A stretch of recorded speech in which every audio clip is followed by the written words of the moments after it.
Да, не знаю, ли вам слышно, но езда на шипованной резине отличается.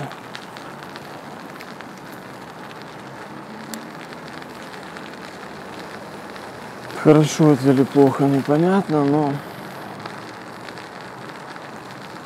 это другое.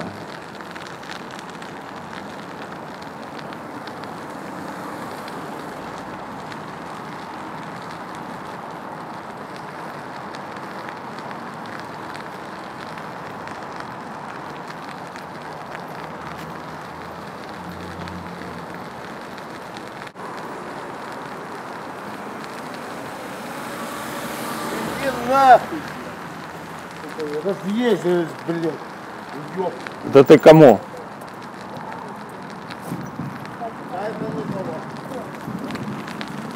И это правильно.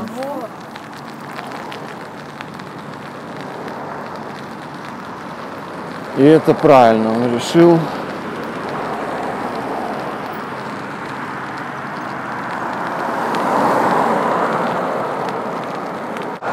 Что, друзья, начинаем тестить на сухом асфальте наши новые зимние покрыхи от Швальбы с 2 рядами шипов.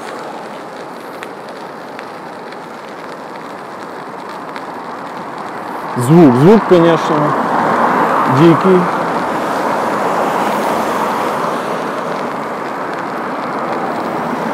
В колесах сейчас по 5 атмосфер, если мне правильно, если я ничего не путаю, да. Столько мне вчера качнули, может 4,5, не суть.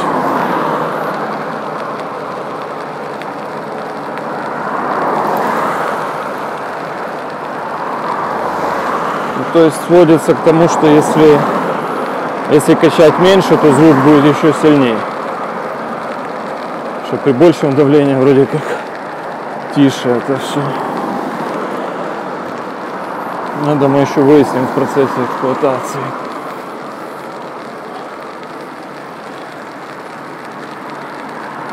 Звуки есть как плюс, так и минус. Пешеходы тебя лучше будут слышать, когда ты сзади подъезжаешь на каких-нибудь велопешеходных дорожках, которых очень много у нас.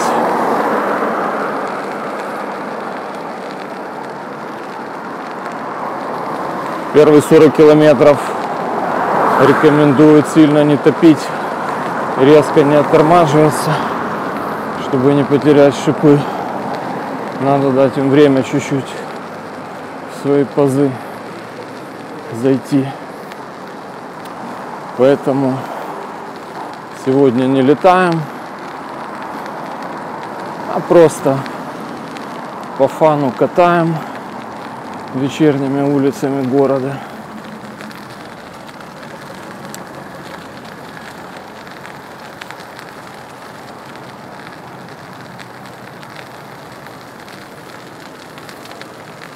Пока дают. Ну, конечно, есть какие-то хюндайчики, которые прям прижимаются. Ох, вот тут стали. Так плотно прям, что перебор. Но мы протиснемся, да?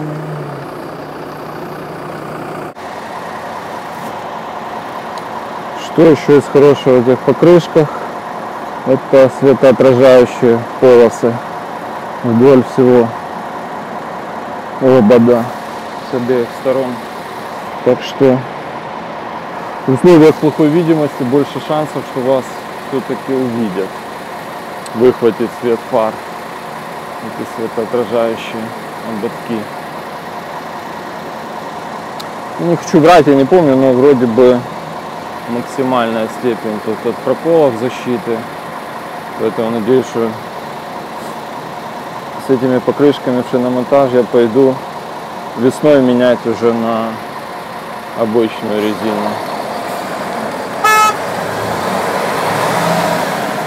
А как оно будет, будем видеть.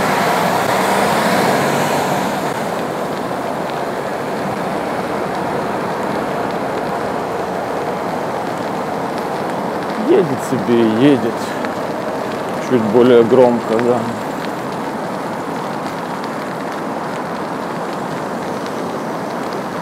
Я заметен точно, потому что неоднократно говорил, в любое время дня и ночи, в любое время года и при любой погоде спереди и сзади у меня мигают стробы. Поэтому вопрос в том, что вижу я, но вопрос в том, видно ли меня, не стоит. Ну, учитывая, что сейчас уже темно, естественно, ветровка со светоотражающими элементами. На ногах отдельно светоотражающие элементы. То есть мы стараемся себя как-то сберечь.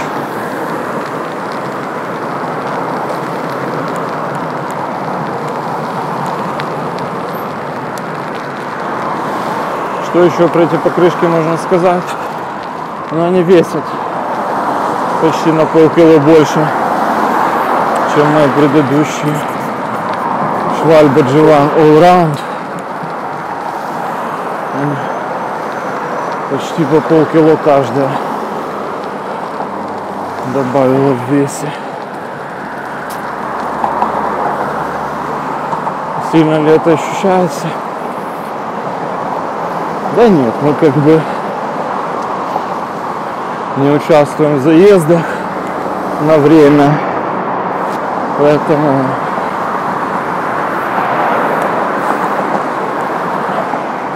пока мы это не ощущаем.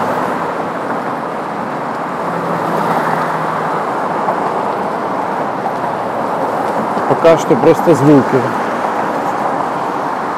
Да, ну и сразу скажу, почему решил их переобуть. Потому что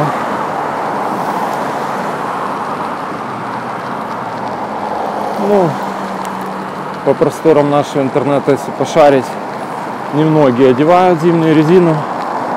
Причина чаще всего главная это отсутствие лишних средств. Это, в принципе, та же самая причина, по которой половина этих водителей не одевает зимнюю резину и ездит на летние. Или наоборот, летом на зимние. Нету бабла. Вот. О том, что резина это прям одна из ключевых составляющих безопасности вашей и окружающих. В этом, конечно, мало кто думает. Все думают о себе. Вот. А поскольку я водитель со стажем авто, я понимаю, что и снег, и лед, и гололед, все это приходит резко и внезапно. Поехал на работу, было ясно и сухо. Возвращаешься, уже все в снегу или во льду. И прошлый год запомнился тем, что как раз шли вот эти сумасшедшие ледяные дожди, после которых пешком нельзя было дойти от дверей офиса до машины, там 100 метров. Ты уже начинал брейк-данс танцевать на том льду сумасшедшем. Ну, ощущения от езды на машине тоже были не лучшие, потому что просто зимняя резина без шипов на льду, она ничего тебе не дает. Никаких преимуществ. Понятно, что зимний компаунд чуть другой, резина не так дубеет. Вот, но ни от какого заноса по льду просто зимняя резина не спасает, спасти могут только шипы. Зимняя резина это меньше буксовать по снегу и проще выезжать дома на стоянке. Все. Поэтому сейчас я вот еду на зимней резине с шипами. Потому что просто для снега я бы купил, наверное, какую-нибудь грязевой протектор агрессивный. Но по прогнозу уже передают дождь с снег, минус через день. И поскольку велосипедом пользуюсь каждый день, то не хотелось попасть вот в эту ситуацию, когда лед уже, а ты еще только собираешься. Вот.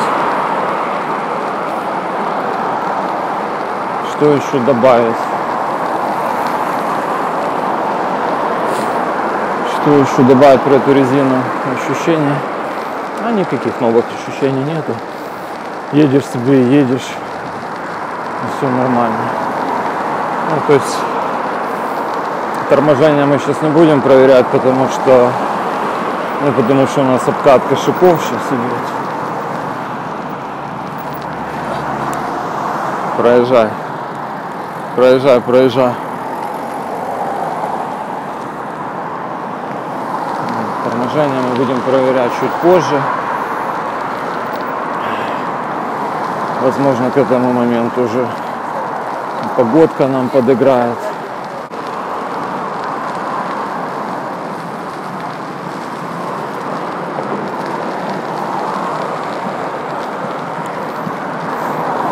Да, еще про шипы можно сказать, что если таким колесом наехать на пешехода, то это уже совсем другая история. Это можно подряпать не то что женские колготки, можно и джинсы, наверное, прорвать. Поэтому, конечно, максимум надо внимания на дороге. В принципе, как всегда. По-другому на дороге нельзя.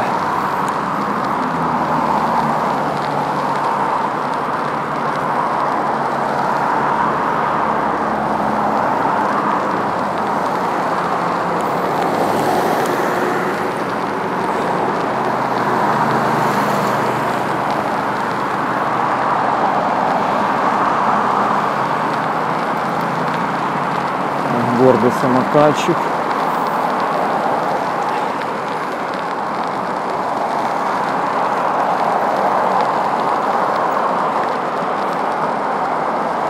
Было бы неплохо где-то встать да поменять все-таки батарейку в фонарике.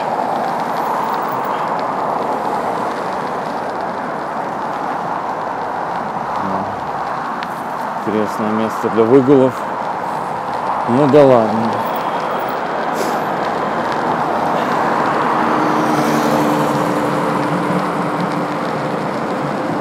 Это мы только приветствуем. Всем бег. Что тут еще скажешь?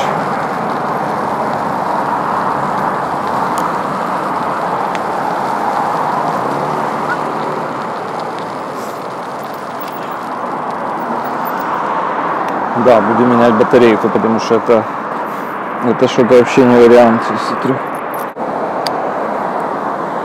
Уже он хоть что-то освещает. Да.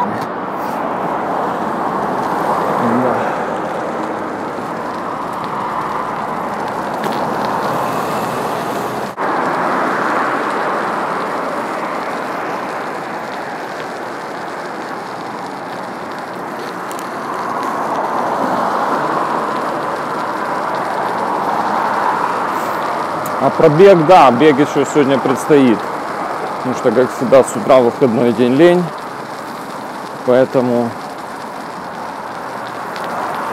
когда встаешь, ты думаешь, ну его нахер.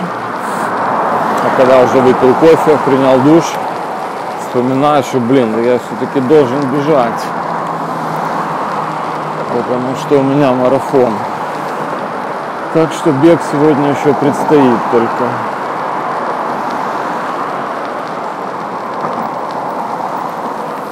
Но на самом деле вот сегодня будет 64-й вроде забег. Уже та ситуация, когда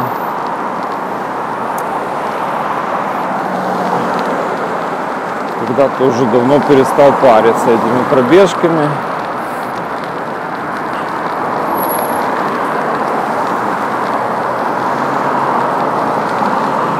Они уже не доставляют дискомфорта.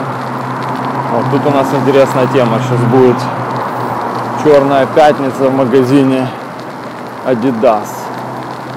Да. посмотрим,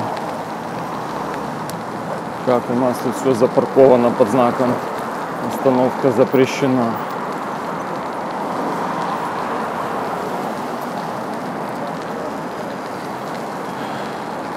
Хотя что такое знак, когда сильно надо купить по дешевке кроссовки, да? Действительно. Знаки для слабаков. Кто-то в группе «Автомобильный Киев» писал, что в большом городе выживают только сильнейшие. Интересно, сильнейший это тот, кто паркуется вторым рядом. Это они себя, наверное, сильнейшими считают, да?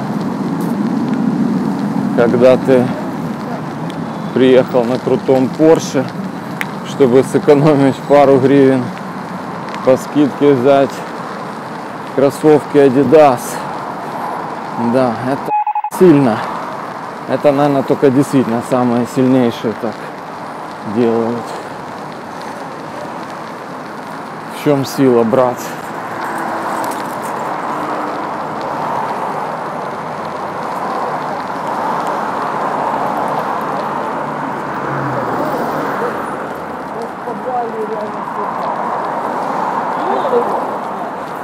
Спасибо.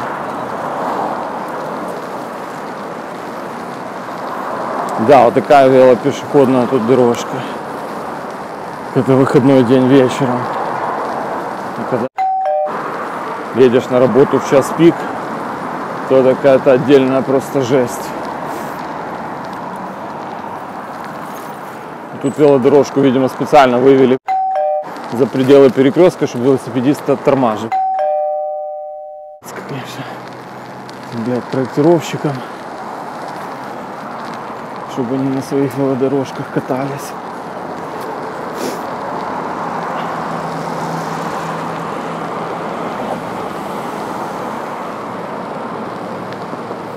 Как-то вот так вот.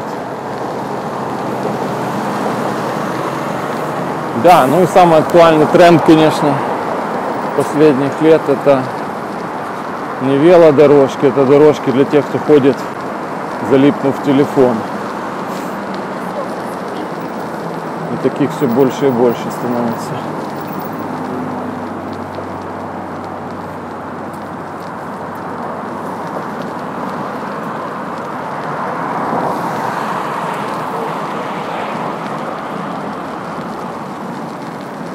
Я знаю, катнем, наверное, куда? Наверное, до площади Победы и катнем.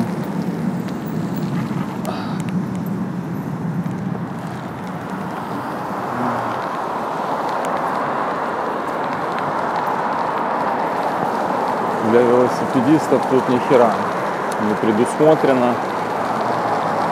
Как хочешь, так и переходи. Это у нас называется магистральная велодорожка.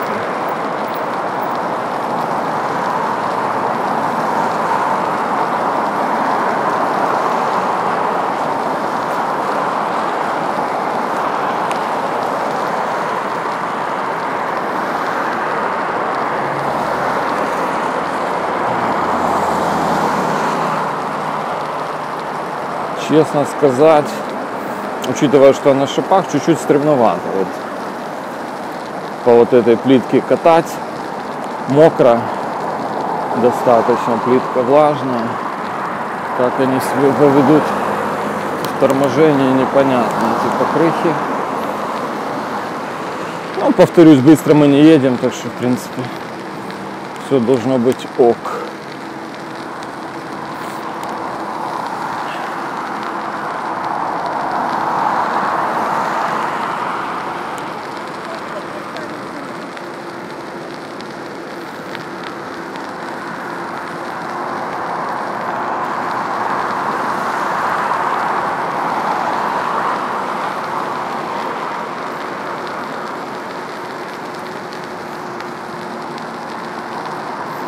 Отдельная тема для разговоров — это фэн-шуй у велосипедистов. Это носочки, трусики, подобранные в цвет шлема, перчатки. проще. Хрен с ним. Вот, но я знаю многих ребят, которые так одеваются и которые действительно катают сумасшедшие километражи. Это тысячи километров или десятки тысяч. И, наверное, в их случае это объяснимо. Вот. И знаю других ребят, которые катаются 2 раза в месяц, но трусы у них тоже в цвет шлема. И они... это придает какой-то крутости, я знаю. Ну, это как, когда человек покупает приору, начинает на нее литые диски ставить, эти, как их там, антикрыло, спойлеры, брызговики с парка обязательно. Без этого скорость сразу падает минус 10. Вот, поэтому тут то же самое. Кто-то мне в комментариях к видео написал: чувак, ты что, ты поставил на гревел подножку? Да, я катаюсь подножкой, потому что это просто удобно и практично, черт возьми. Потому что я вот из тех людей, которые не любят кидать велосипед на землю во время каких-то стоянок, неважно, коротких, длинных. Я не люблю потом браться за дуалы, которые лежали на земле. В такое время года это еще будет с кусочками мокрой грязи, с каким-то говном, которое собачки засевают активно. Я вообще не вижу в этом смысла. То есть люди придумали подножки много десятков лет назад, и это удобно, но не фэншуй для современного велосипедиста. Вот. Поэтому я ко многим вещам отношусь проще.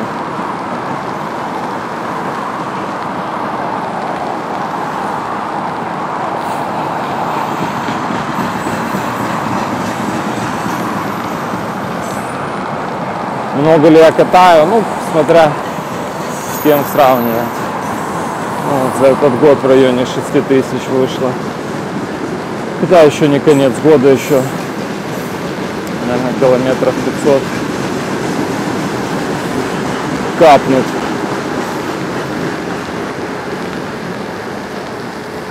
Еще момент.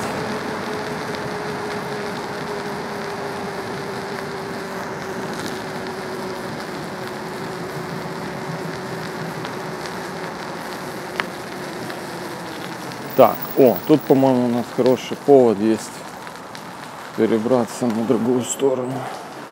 На этой велодорожке я еще не катался ни разу.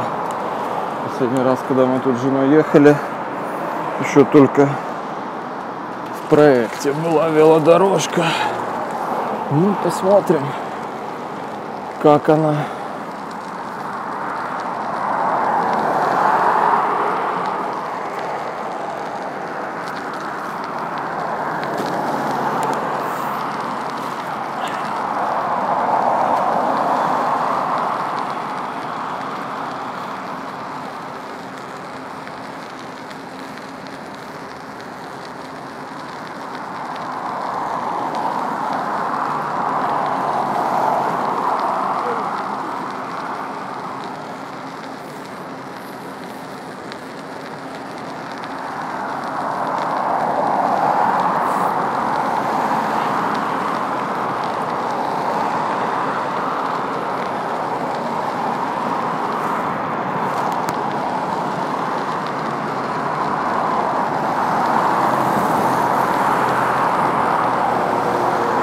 Что можно сразу заметить?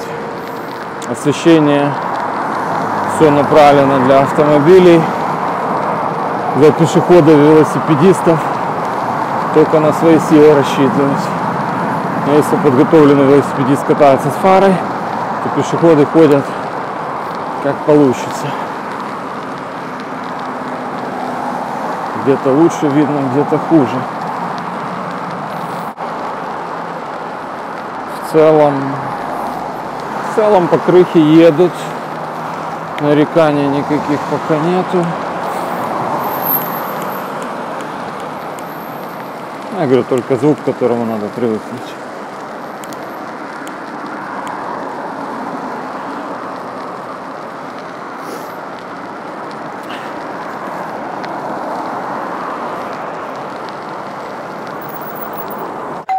Это наш стопудово в зоне перекрестка.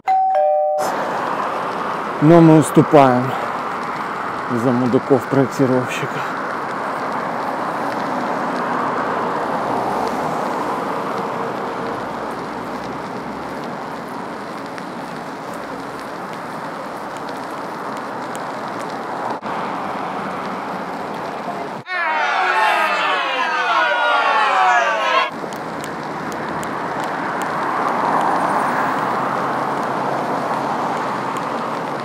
Стробоскоп мигает, фонарь светит, он видит и идет.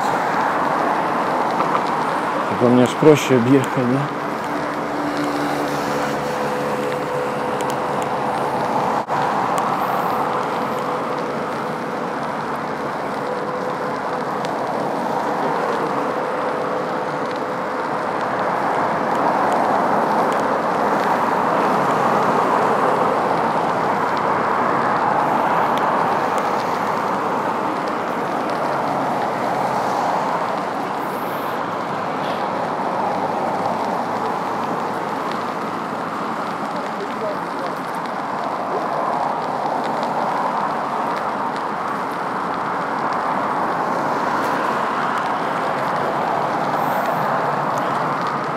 А тут у нас велодорожка заканчивается херам. Дальше надо спрыгивать вниз на проезжую часть.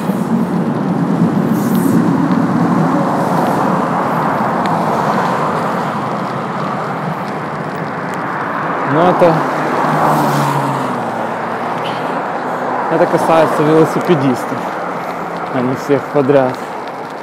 Все остальные вон катаются по тротуару, и им нормально, они не парятся.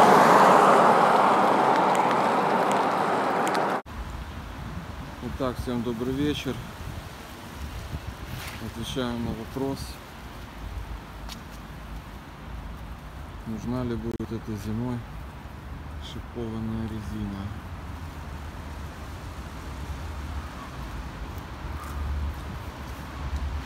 Как вы считаете?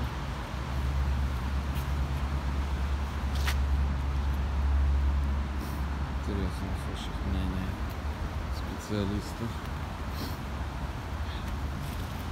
Видно, что на земле происходит.